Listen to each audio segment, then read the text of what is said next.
IPL final మ్యాచ్‌లో గెలిచిన టీమ్‌కి 20 కోట్లు ప్రైజ్ మనీ ఇస్తారని మనందరికీ తెలుసు. అయితే ఇక్కడ మనం గమనించాల్సిన విషయం ఒకటి ఏమిటంటే ఐపీఎల్ కప్ గెలిచిన ప్రైజ్ మనీ కన్నా ఆ టీమ్ ఓనర్ 10 టైమ్స్ ఎక్కువ మనీ తమ టీమ్స్ మీద స్పెండ్ చేస్తారు. ఐపీఎల్ ఆడే ప్రతి టీమ్‌కి దాదాపు 100-150 కోట్లు ఖర్చు అవుద్దని మీలో ఎంతమందికి తెలుసు? అవును, మీరు విన్నది నిజమే. అసలు ఇది ఎలా సాధ్యం అవుద్ది అనుకుంటున్నారా? ప్లేయర్స్‌కి జీతాలు ఇవ్వడం, ట్రాన్స్‌పోర్టు, ఫ్లైట్ టికెట్స్ ఖర్చు, ప్రాక్టీస్ సెక్షన్ ఖర్చు ఇలా ప్రతి ఖర్చు ఆ టీమ్ ఓనరే భరించాలి.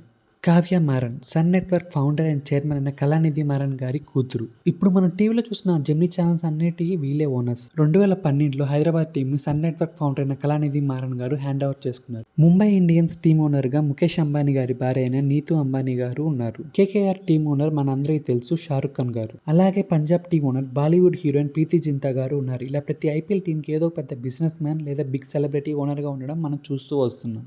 అసలు ఈ ఐపీఎల్ టీమ్ ఓనర్స్‌కి అంత డబ్బు ఎక్కడి నుంచి వస్తుందని ఎప్పుడైనా ఆలోచించారా? అంతేకాదు ఈ ఐపీఎల్ ద్వారా వాళ్ళు ఎంత లాభాలు సంపాదించారనే విషయం ఈరోజు మన వీడియోలో తెలుసుకుందాం.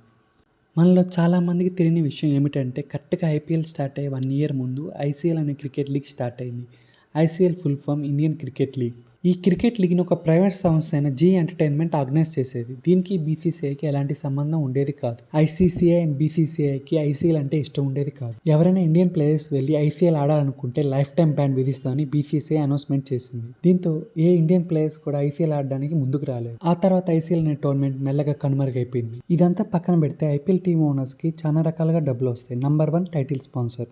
మీలో చాలామందికి ఇప్పటికీ గుర్తుండే ఉంటుంది. ఐపీఎల్ మొదలైనప్పుడు దీన్ని డీఎల్ఎఫ్ ఐపీఎల్ అని పిలిచేవాళ్ళు.